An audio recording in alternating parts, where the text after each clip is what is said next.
नौकर खूब कस कस कर मेरा मसाज करता और मैं उसको पैसे देती तो वो कहता, रहने दो मालकिन, वसूली मैं रात को कर लूँगा। मैं कुछ समझ ना पाती। जैसे जैसे वो मसाज करता मुझ पर खुमारी सी बढ़ती जाती और मैं गहरी नींद सो जाती। लेकिन एक रात मुझे नींद नहीं आई। वो नौकर मेरी मसाज कर रहा था, उसे लगा मैं सो रही हूँ। थोड़ी ही देर बाद मेरे होश उड़ गए जब उस रात नौकर ने मेरी मसाज करते करते ही, मैं बहुत खूबसूरत हूँ, इसीलिए शादी से पहले हर आए दिन मेरा एक रिश्ता तैयार होता था। जब देखो लड़के वाले मेरे लिए रिश्ता लेकर चले आते थे। मैं अपने माँ बाप की इकलौती औलाद थी, इसलिए मेरे पापा चाहते थे कि मैं डॉक्टर बनकर उनका नाम रोशन करूं। मगर जब मेरे इतने अच्छे अच्छे रिश्ते आने लगे तो मेरी माँ मुझे कहती कि तुम पढ़ाई छोड़ दो और शादी करके अपना घर बसाओ। मगर मैं अपनी माँ से कहती कि नहीं, मैंने शादी नहीं करनी, मैंने तो डॉक्टर बनना है। और कई अच्छे रिश्ते मैं ठुकरा भी चुकी थी। पता नहीं मेरी माँ के दिमाग में कौन सी बात बैठ गई थी कि जैसे इतने अच्छे रिश्ते फिर कभी नहीं आएंगे। जब मैंने कुछ रिश्तों को ठुकराया तो मेरी माँ गुस्से से आग बबूला हो गई। मैंने अपनी माँ को शांत किया। मैंने कहा, माँ आप समझती क्यों नहीं, पहले मुझे डॉक्टर बनना है, शादी के चक्कर में पड़कर मैंने अपना करियर ख़राब नहीं करना।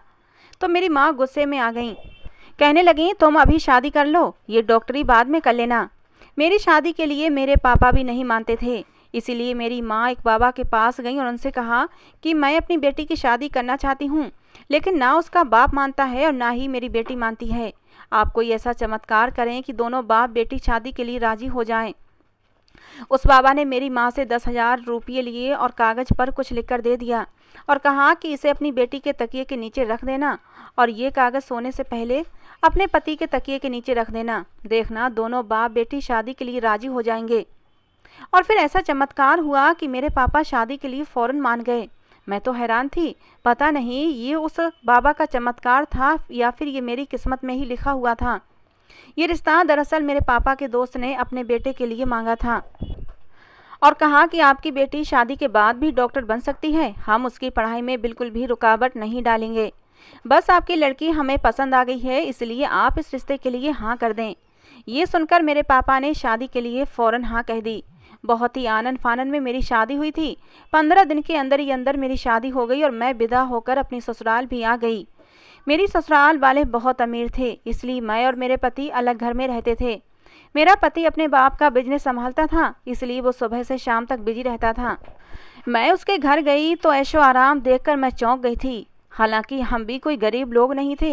मेरे पापा की एक अच्छी नौकरी थी और इतना कमा लेते थे कि हमारी अच्छी गुजर बसर हो रही थी। अच्छे खाते पीते लोग थे हम। लेकिन मेरा पति तो कुछ ज़्यादा ही पैसे वाला था। मेरे पति ने मेरी सेवा के लिए कई नौकरानियां रखी हुई थीं। एक नौजवान नौकर लड़का भी रखा हुआ था। ये लड़का बाहर के काम के लिए रखा हुआ था। बिजली, गैस या बाहर का कोई भी काम होता यही लड़का करता था। मगर ये नौकर धीरे धीरे मेरे बहुत करीब आने लगा। उस नौकर ने एक दिन मुझसे कहा कि मैं यहाँ काफ़ी सालों से काम कर रहा हूँ और आपके ससुराल वाले मुझे बिल्कुल घर का सदस्य समझते हैं। ये सुनकर मैं भी उस पर विश्वास करना शुरू कर चुकी थी।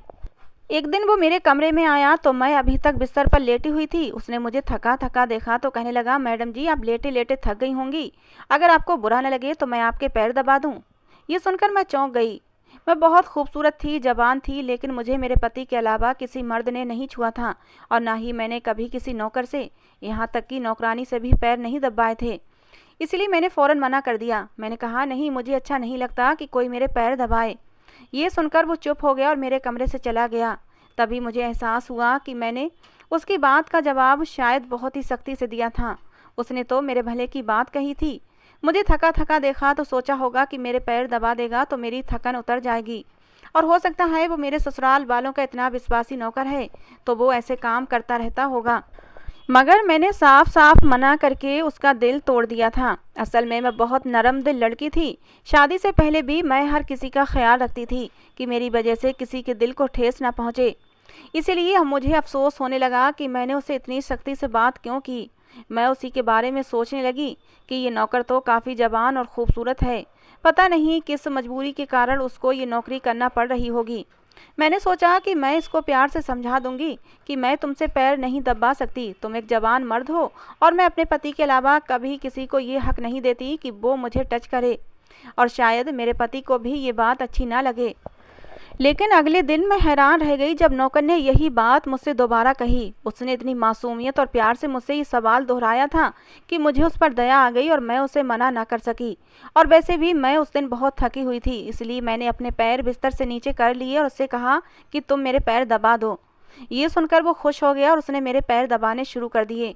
वो इतने धीरे धीरे पैर दबा रहा था कि मुझे बहुत सुकून महसूस हो रहा था, यहाँ तक कि मुझे नींद भी आने लगी थी। ये देखकर वो नौकर कहने लगा, मालकिन आपको नींद आ रही है, आप बिस्तर पर लेट जाएं, मैं आपके पैर दबाता रहूँगा। मैं जैसे मदहोशी में थी, इसीलिए फ़ौरन बिस्तर पर लेट गई। वो नौकर भी बिस्तर पर आ गया और मेरे पैर दबाने लगा। और फिर उसके बाद मुझे कुछ होश नहीं रहा और मैं सो गई। मुझे नहीं पता कि मैं कितने घंटे तक सोती रही। मेरी आँख खुली तो मैंने देखा कि वो नौकर अभी तक मेरे पैर दबा रहा था। ये देखकर मुझे उस पर तरस आ गया। मैंने हाथ बढ़ाकर अपना पर्स खोला और कुछ पैसे निकाले और उस नौकर के हाथ पर रख दिए। ये देखकर वो शर्माने लगा, बोला, मालकिन आप मुझे पैसे देकर शर्मिंदा कर रही हैं। मेरी तनख्वाह अच्छी भली है, मुझे इन पैसों की ज़रूरत नहीं। ये सुनकर मैंने उससे कहा कि ये पैसे तुम्हारी मेहनत का फल हैं। तुम कितने घंटे से मेरे पैर दबा रहे हो और देखो कितने अच्छे पैर दबाए कि मुझे कितनी सुकून भरी नींद आई थी। ये पैसे मैं तुम्हें इसीलिए दे रही हूँ। ये सुनकर उसने वो पैसे मुझसे ले लिए और मेरे कमरे से निकल गया। मेरा पति रात को देर से आता था, इसलिए मैं शाम को फिर उसी नौकर को अपने कमरे में बुलाया और उससे कहा कि तुम्हारी मालिश से मुझे बहुत अच्छी नींद आती है, इसीलिए जब तक मेरा पति घर नहीं आ जाता तब तक तुम मेरे कमरे में ही रहना और मेरे पैर दबाते रहना। शायद नौकर को पैसों का लालच आ गया था, इसीलिए मेरी बात सुनकर वो खुश हो गया। कहने लगा, मालकिन मैं तो एक छोटा सा नौकर हूँ और आपका बहुत ही सम्मान करता हूँ और इसीलिए मैं आपके पैर भी दबा देता हूँ ताकि आपको थकान ना हो, आपकी थकान उतर जाए और आपको सुकून मिले। ये सुनकर मैंने उससे कहा कि तुम्हारे हाथों में जादू है, इसीलिए तो मेरी सारी थकान उतर जाती है। एक दिन नौकर ने मुझसे कहा कि आपकी सास भी कभी कभी मुझसे मसाज करवा लेती थीं। ये सुनकर मैं चौंक गई और फिर मुझे उस नौकर पर और भी विश्वास आने लगा कि जब ये मेरी सास के भी पैर दबाता है तो ये बहुत ही विश्वास के लायक नौकर है। मुझे ससुराल आए 1 महीना होने वाला था। फर्स्ट सेमेस्टर के एग्ज़ाम देकर मैं फ्री थी। मेरे पति ने मुझसे वादा किया था कि मैं तुम्हारा सपना पूरा करने में तुम्हारी मदद करूंगा, तुम एक दिन एक अच्छी डॉक्टर ज़रूर बनोगी।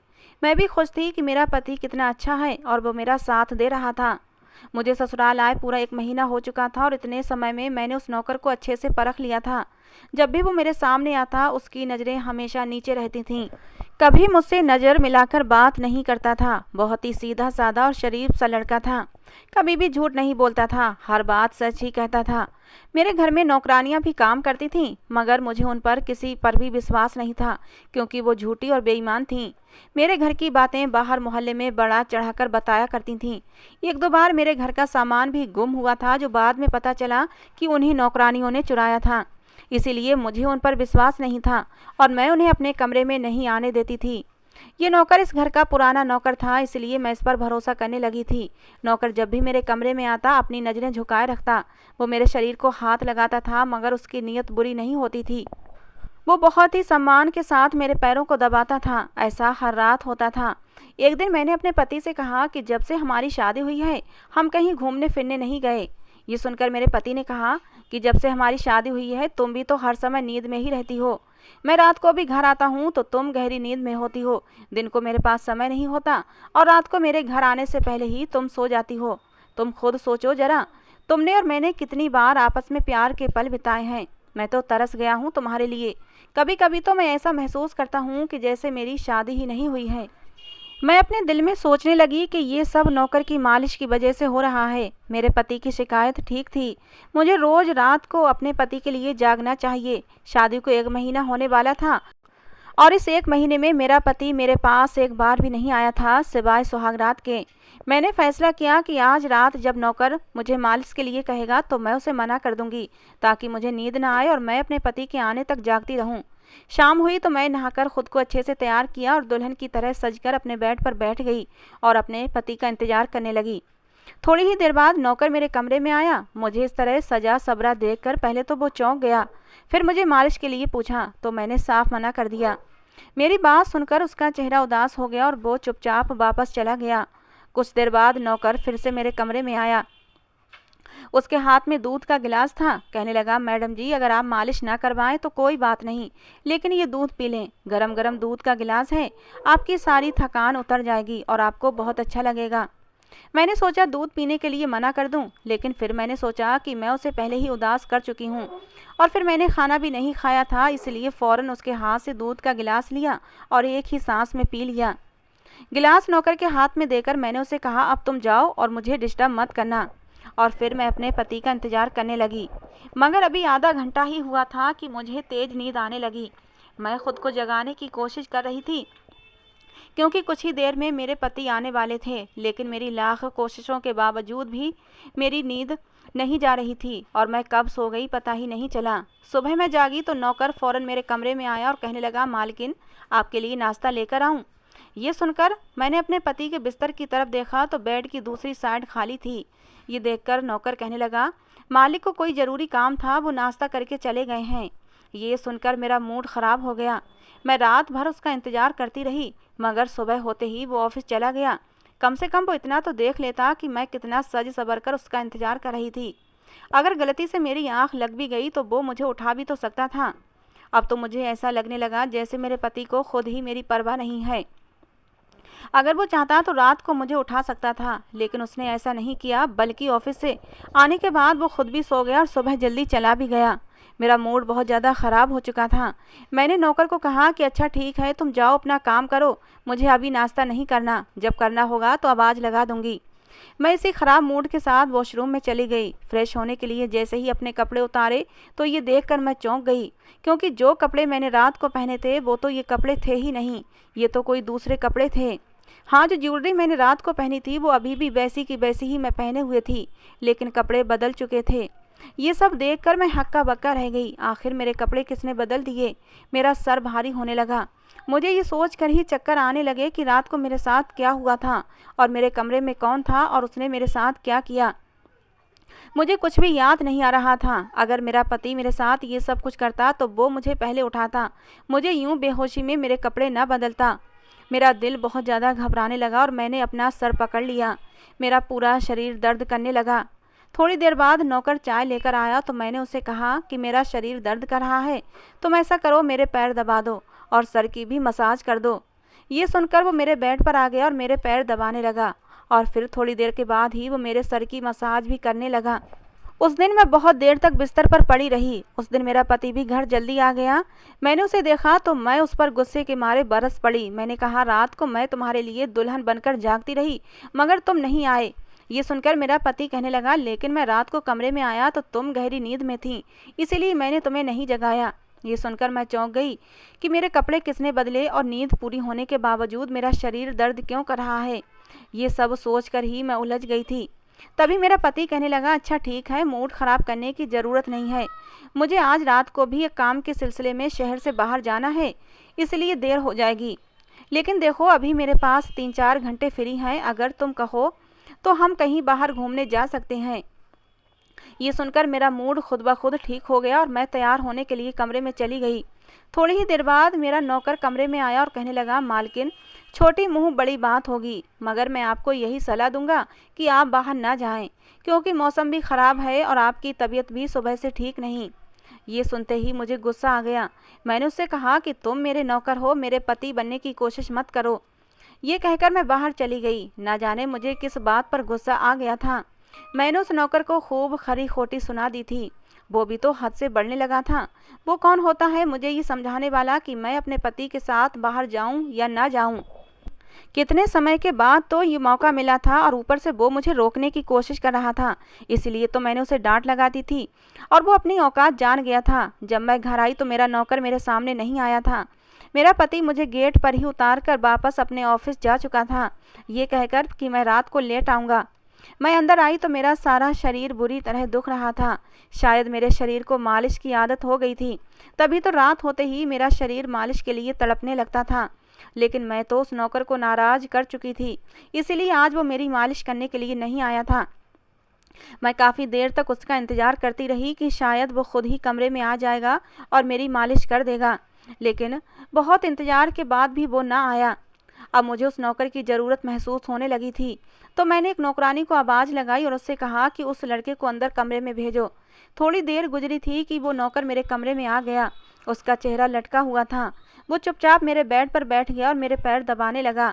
ये देखकर मुझे शर्मिंदगी हुई। मैंने उसे इतना भला बुरा कहा, मगर उसने मेरी बातों का बिल्कुल भी बुरा नहीं माना था, चुपचाप मेरा काम कर रहा था। मैंने उसे चुप चुप देखा तो कहने लगी कि पता नहीं मुझे उस समय क्या हो गया था, इसीलिए मैंने तुम्हें खरी खरी सुना दी। लेकिन देखो, गलती तुम्हारी भी थी। मैं कितने दिनों से अपने पति के साथ कहीं बाहर नहीं गई थी, इसीलिए मुझे तुम्हारा यूं मना करना बुरा लगा था। इसीलिए मुझे माफ़ कर दो। मैं उसकी मालकिन थी और उसे इस काम के पैसे भी देती थी, मगर अब भी मुझ में इंसानियत जिंदा थी, इसीलिए मैंने मालकिन होकर भी नौकर से माफ़ी मांग ली थी, क्योंकि भले ही वो नौकर था, मगर वो भी एक इंसान ही था। मेरी बात सुनकर वो कहने लगा कि मैं आपका नौकर हूँ, इस काम के लिए मैं आपसे तनख्वाह लेता हूँ, आपको हक है कि आप जो चाहें मुझे कह दें। मैं चुप हो गई, मगर मैंने सोच लिया था कि आगे से ऐसा कुछ नहीं कहूँगी। वो देर रात तक मेरी मालिश करता रहा और फिर मुझे नींद आ गई। मुझे नहीं पता कि नौकर मेरे कमरे से कब गया और कब मेरा पति घर आया। मैं सुबह जागी तो मेरा पति बाथरूम में था और बाहर जाने के लिए तैयार हो रहा था। मैं उसे हैरानगी से देखने लगी। पता नहीं आजकल मुझे क्या होता जा रहा था। नौकर की मालिश से मुझे इतनी गहरी नींद आती थी कि मुझे किसी बात का होश ही नहीं रहता था। मुझे इस बात का भी पता नहीं चलता था कि मेरा पति कब कमरे में आता था। मैं सोचने लगी कि इस नौकर की मालिश में भला ऐसा क्या जादू था कि वो मेरे पति के आने से पहले मेरी मालिश करता और मैं गहरी नींद में सो जाती थी। सुबह जब उठती तो मेरा सर भारी भारी होता और मैं चलने फिरने में भी अपने पैरों में दर्द महसूस करती रहती थी। मगर ये बात मैंने अपने पति को नहीं बताई थी, क्योंकि मैं नहीं चाहती थी कि ये बात मेरे पति को पता चले कि मैं इस नौकर से मसाज करवाती हूँ। एक दिन मेरा पति दिन के समय घर पर था। मैंने नौकर से सारे घर के काम करवाए और अपने कमरे में उसे नहीं आने दिया। नौकर भी घर के सारे काम करता रहा। मसाज वाली बात किसी के सामने नहीं निकाली। मैं भी चाहती थी ये बात किसी को पता ना चले। इसी बीच जब मेरा पति घर से बाहर जाता तो मैं उस नौकर को अपने कमरे में बुला लेती थी। एक दिन मेरा पति अचानक ही घर आ गया और मैं कमरे में थी और वो नौकर मेरे पैरों की मसाज कर रहा था। जैसे ही मैंने अपने पति की गाड़ी का हॉर्न सुना, मैं एकदम से घबरा गई। वो नौकर भी बड़ा समझदार था। वो भी शायद समझ गया कि मैं मसाज वाली बात उसे नहीं बताना चाहती। अभी मैं उस नौकर को अपने मुंह से बोलने ही वाली थी कि तुम जाओ, इससे पहले ही वो खुद ही उठकर कमरे से बाहर चला गया और दूसरे कामों में लग गया और मेरे पति को कुछ भी पता नहीं चला। मैं मसाज घर की नौकरानी से भी करवा सकती थी, मगर पता नहीं इस नौकर के हाथ में क्या जादू था कि मैं उसे हर रोज अपने कमरे में बुला लेती थी। पता नहीं मुझे क्या होता जा रहा था। जिस रात मैं नौकर से मसाज ना करवाती, उस रात मेरे पूरे शरीर में दर्द होता रहता था। एक रात मैंने नौकर से मालिश करवाई और गहरी नींद सो गई। सुबह मेरी आँख खुली तो फिर से मेरे कपड़े चेंज हो चुके थे और ये देखकर मैं फिर हैरान हुई थी। आखिर ये सब क्या चल रहा था? ऐसा मेरे साथ कौन कर रहा था? क्या मेरा पति मेरे साथ ये कर रहा था? मैं सोच में पड़ गई और शीशे के सामने खड़ी हो गई तो चौंक गई। मैं चौंक गई क्योंकि मेरे पूरे शरीर पर लाल रंग के निशान पड़ गए थे। ये कैसे निशान थे? मैं अपने शरीर पर हाथ फेरने लगी, जैसे मैं उन निशानों को मिटाना चाहती थी, मगर ऐसा ना हुआ। अब तो अगले दिन भी मैंने देखा कि वही निशान फिर से मेरे शरीर पर थे। इस बार मैं घबरा गई। तभी मेरे कमरे में नौकर आ गया। उसने मुझसे मालिश का कहा। मैं उससे अपने ये निशान छुपाना चाहती थी, इसलिए मैंने कहा कि आज तुम सिर्फ मेरे पैरों की मसाज कर दो, मुझे आज सर की मसाज नहीं करवाना। उसने मुझसे कुछ नहीं पूछा, मगर मैं अंदर ही अंदर डर रही थी कि अगर किसी दिन मेरे पति ने ये निशान देख लिए तो मैं उसे क्या जवाब दूंगी। मैं ये सोच सोच कर ही थक चुकी थी। मैंने अपना सर तकिए पर रख दिया और नौकर मेरे पैरों की मसाज करने लगा। मेरी आंखें नींद से बंद होने लगी थीं। तभी नौकर ने मुझे एक ऐसी बात कही जिसे सुनकर मेरे होश उड़ गए। उसने कहा कि आप मुझे बहुत अच्छी लगती हैं। मेरी आंखें नींद से बोझल होने लगी थीं। मुझे उसकी बात सुनाई तो दे रही थी, लेकिन मैं कुछ बोल नहीं पा रही थी, क्योंकि मैं बहुत ही गहरी नींद में जा रही थी और फिर मैं सो गई थी।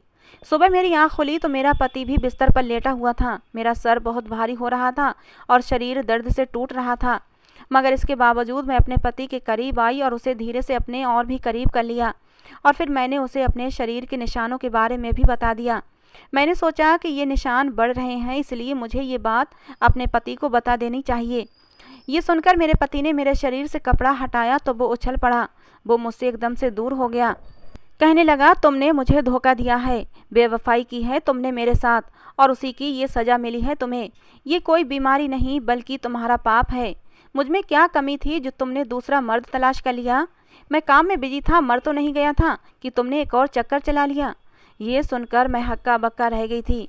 मैंने उससे कहा, ये आप कैसी बातें कर रहे हैं, मैं बेकसूर हूँ। मगर मेरा पति हंसने लगा और कहा, ये निशान बता रहे हैं कि तुम पापी हो। इन निशानों को देखकर कोई भी बता सकता है कि तुम्हारे साथ किसी गैर मर्द ने रातें बिताई हैं। ये निशान इस बात के गवाह हैं।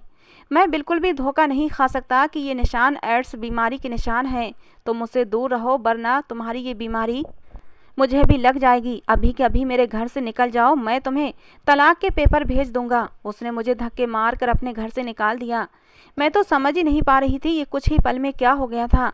मैं रोते हुए अपने माँ बाप के घर आ गई। उन्हें अपनी बेगुनाही का विश्वास दिलाया। वो मेरे अपने थे, इसलिए उन्होंने मुझ पर विश्वास कर लिया। मेरे पापा ने कहा कि मैं दामाद जी से बात करूंगा और उन्हें समझाऊंगा कि हमारी बेटी ऐसी नहीं है। लेकिन मेरे पापा के जाने से पहले ही तलाक के पेपर मेरे घर आ चुके थे और मेरी हंसती मुस्कुराती दुनिया उजड़ गई थी। मैं इसका जिम्मेदार किसे ठहराती? कोई भी तो नहीं था जिसे मैं अपनी इस उजड़ी ज़िंदगी का जिम्मेदार ठहराती। मैं खुद को भी कसूरवार नहीं ठहरा सकती थी, क्योंकि मैंने कभी कोई गलत काम किया ही नहीं था। मैं तो अपने पति के अलावा किसी गैर दूसरे मर्द को देखती भी नहीं थी। मैं दिन रात अपने कमरे में पड़ी रहती, बाहर निकलने का मन नहीं होता था। ऐसा लगता था जैसे ज़िंदगी से मेरा विश्वास उठ गया था और ज़िंदगी जीने की कोई उमंग नहीं बची थी। सेकंड सेमेस्टर शुरू हो चुके थे, लेकिन कॉलेज जाने का भी मन नहीं होता था। मेरे माँ बाप मुझे समझाते कि एक इंसान के जाने से ज़िंदगी ख़त्म नहीं हो जाती, लेकिन मैं अपना दुख उन्हें कैसे समझाती। बात ये नहीं थी कि मेरे पति ने मुझे छोड़ दिया था, बात तो ये थी कि मेरे पति ने मुझ पर कितना घटिया इल्ज़ाम लगाया था। एक दिन मेरी माँ मेरे कमरे में आई और कहने लगी कि तुमसे कोई मिलने आया है। मैं भागती हुई बाहर आई कि शायद मेरा पति आया हो, उसे मेरी बेगुनाही का एहसास हो गया होगा। मगर वहाँ मेरा पति नहीं बल्कि वही नौकर खड़ा था जो घर के काम करता था। मैंने उससे आने की वजह पूछी तो वो कहने लगा, मैं आपके निशानों के बारे में जान गया हूँ। ये सब सुनकर मैं चौंक गई और नौकर ने जो बात बताई उन निशानों को लेकर मैं हक्का बक्का सी उसका मुंह देख रही थी। मैंने आगे बढ़कर उस नौकर के शर्ट के बटन खोल दिए। मुझे अब सब समझ आ गया था कि मेरे पति ने मुझ पर इतना गंदा इल्ज़ाम क्यों लगाया था। मैंने उस नौकर के मुंह पर 2-3 थप्पड़ रख दिए। मैंने रोते हुए उसका गिरेबान पकड़ लिया। मैंने कहा, बताओ, जो निशान मेरे शरीर पर हैं वो तुम्हारे शरीर पर भी हैं। बताओ, मसाज के बहाने तुमने मेरे साथ क्या किया था? मुझे सच सच बताना, वरना मैं तुम्हें अभी के अभी पुलिस के हवाले कर दूंगी।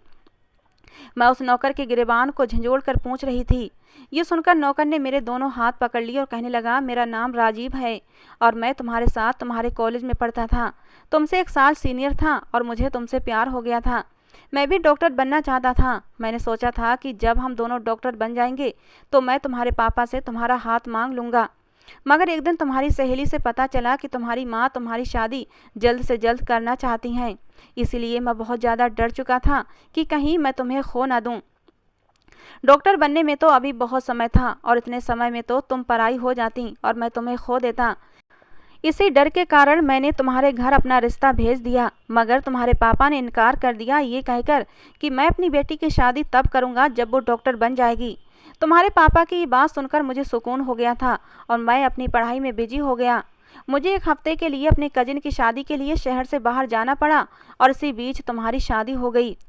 वो ये सब कुछ मुझसे कह रहा था और मैं अविश्वास से उसे देख रही थी।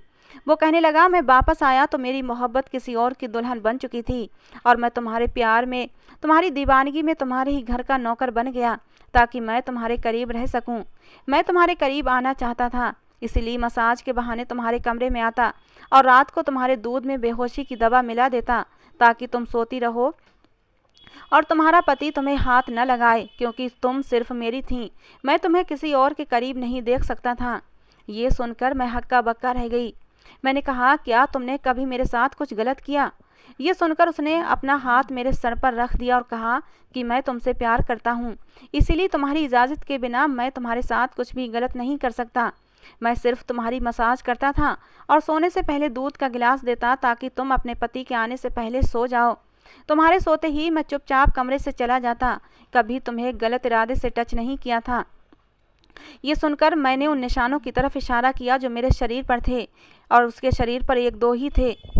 ये देखकर वो हंसने लगा, बोला, मैं एक डॉक्टर हूँ और ये सिर्फ एक इन्फेक्शन है।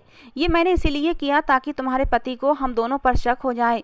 ये कहकर उसने मुझसे माफ़ी मांग ली, लेकिन मैं उसे कैसे माफ़ कर देती। उसने मेरा हंसता बसता घर उजाड़ दिया था। मैं उसे फटी फटी आंखों से देख रही थी। मैंने उसे धक्के देकर घर से निकाल दिया। मैंने कहा कि मैं तुम्हें कभी भी माफ़ नहीं करूँगी। तुमने मुझ पर एक घटिया इल्ज़ाम लगवाकर मेरी तलाक करवाई है। मेरे सामने वो हाथ जोड़कर खड़ा हो गया, कहने लगा, मुझे माफ़ कर दो। मैं मानता हूँ मैंने जो कुछ किया गलत किया, लेकिन मैं तुमसे प्यार करता हूँ और शायद तुम्हारे बिना जिंदा नहीं रह सकता। इसी डर की वजह से मैंने तुम्हारे घर का नौकर बना और तुम्हें पाने की खातिर ये सब कुछ किया। मुझे माफ़ कर दो और जो कुछ हुआ उसे भूल जाओ और मेरे साथ एक नई दुनिया बसाओ। मैं तुमसे वादा करता हूँ तुम्हें ज़िंदगी में कोई दुख नहीं दूंगा, हमेशा तुम्हें खुश रखूँगा। उसकी आंखों में आंसू चमक रहे थे और चेहरे पर सच्चाई भी थी, लेकिन मैंने उसकी एक न सुनी और उसे घर से बाहर निकाल दिया। मेरे माँ बाप को भी सारी सच्चाई पता चल चुकी थी कि सारा दोष इसी लड़के का था। मैं अपनी माँ के सीने से लगकर फूट फूट कर रोई थी। गलती किसी की भी हो, लेकिन सज़ा तो मुझे मिली थी। मेरे पति ने मुझ पर विश्वास नहीं किया और सिर्फ उस शरीर पर पड़े लाल निशानों की वजह से मुझे तलाक देकर मुझे बद किरदार साबित कर दिया। राजीव रोज़ मेरे घर आता है और मुझसे माफ़ी मांगता है। मेरे माँ बाप ने तो राजीव को माफ़ भी कर दिया है, लेकिन मेरा दिल इतना बड़ा नहीं है कि मैं राजीव को माफ़ कर सकूं। मेरी माँ मुझे समझाती हैं कि जो हुआ उसे भूल जाओ और तुम राजीव के साथ एक नई ज़िंदगी की शुरुआत करो। मैं मानती हूँ कि राजीव ने गलत किया, लेकिन वो तुमसे मोहब्बत करता है और तुम्हारी मोहब्बत में ही उसने ये सब कुछ किया था। गलती तुम्हारे पति की है, उसे तुम पर विश्वास करना चाहिए था। जब उसका विश्वास इतना कच्चा था तो भगवान ने अच्छा ही किया कि तुम्हारा और उसका रिश्ता जल्दी ही ख़त्म कर दिया। पति पत्नी के रिश्ते में विश्वास न हो तो उस रिश्ते की नींव बहुत ही कमज़ोर होती है और वो ज़्यादा लंबे समय तक नहीं टिक पाता। अच्छा हुआ जो भगवान ने उस शक्की इंसान से तुम्हें छुटकारा दिला दिया। माँ की बातें मुझे सही लगती हैं, लेकिन मैं फैसला नहीं कर पा रही हूँ कि करूँ तो क्या करूँ। क्या राजीव को माफ़ कर दूँ और उसके साथ ज़िंदगी की नई शुरुआत करूँ, या फिर मेरा घर बर्बाद करने और मुझे धोखा देने के इल्ज़ाम में उसे पुलिस के हवाले कर दूँ। आप लोग अपनी राय कमेंट बॉक्स में देकर मेरी मुश्किल को आसान करें। तो दोस्तों, ये थी आज की हमारी कहानी। आपको कैसी लगी ज़रूर बताना। पसंद आई हो तो प्लीज़ लाइक करना। रोज़ एक नई कहानी सुनने के लिए हमारे चैनल को भी सब्सक्राइब करना। कहानी को अंत तक सुनने के लिए आप लोगों का बहुत बहुत धन्यवाद दोस्तों। मिलते हैं अगली किसी नई कहानी के साथ।